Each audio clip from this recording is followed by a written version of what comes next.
Easy and টেস্টিতে সবাইকে স্বাগত। বাঙালি বাড়িতে জন্মদিন হোক বা যে কোনো শুভ অনুষ্ঠান পায়েস ছাড়া চলেই না।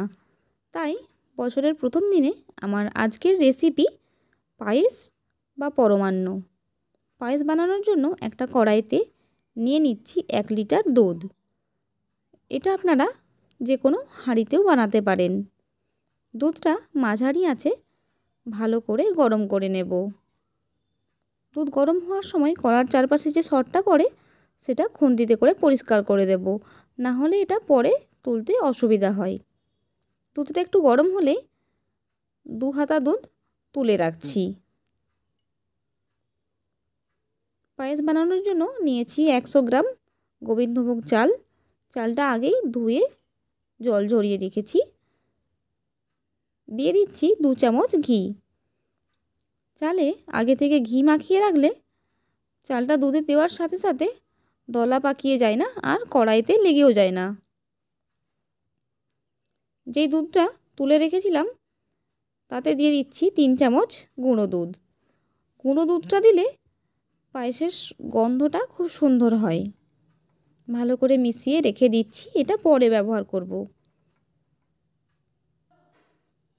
দুধটাও অনেকটা ঘন হয়ে এসেছে। এবার দিয়ে দিচ্ছি ঘি মাখিয়ে রাখা চালগুলো। চালগুলো দেওয়ার পর আঁচ কমিয়ে ভালো করে মেশাতে থাকতে হবে। দেখতেই পাচ্ছেন ঘিটা দেওয়ার কারণে চালটা কিন্তু একদম দলা পাকায়নি।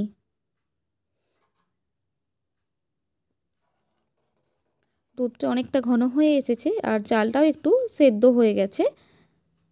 এবার যে দুধটা আগে তুলে রেখে তাতে গুঁড়ো দুধ মিশিয়ে রেখেছিলাম সেই দুধটা দিয়ে দিচ্ছি। দুধটা দিয়ে আরও বেশ কিছুক্ষণ মিশিয়ে নিতে হবে।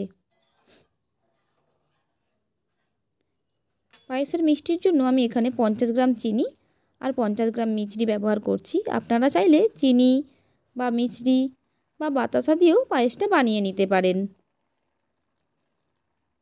চিনি আর মিছরিটা দিয়ে ভালোভাবে মেশাবো যাতে চিনি আর মিছরিটা খুব তাড়াতাড়ি গলে যায়।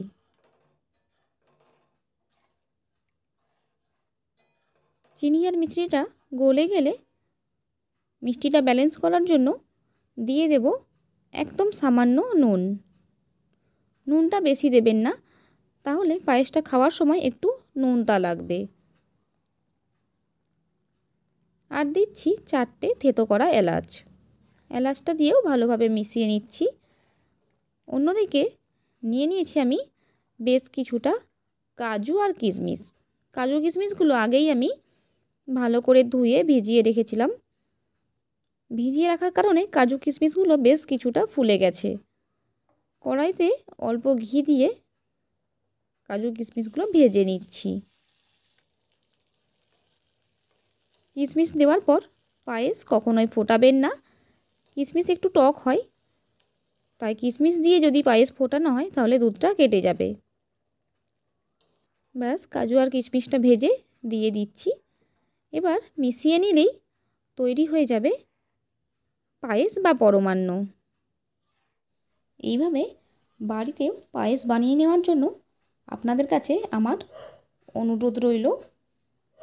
আর আমার আজকের ভিডিও কেমন লাগলো সেটা প্লিজ আমাকে কমেন্ট করে জানাতে ভুলবেন না। যে সকল বন্ধুরা ইউটিউব থেকে দেখছেন তারা প্লিজ আমার চ্যানেলটি সাবস্ক্রাইব করে দেবেন। আর যে সকল বন্ধুরা ফেসবুক থেকে দেখছেন তারা প্লিজ আমার পেজটি ফলো করে দেবেন। আর আমার সকল বন্ধুদের জানাই নতুন বছরের অনেক অনেক শুভেচ্ছা ও আন্তরিকতা।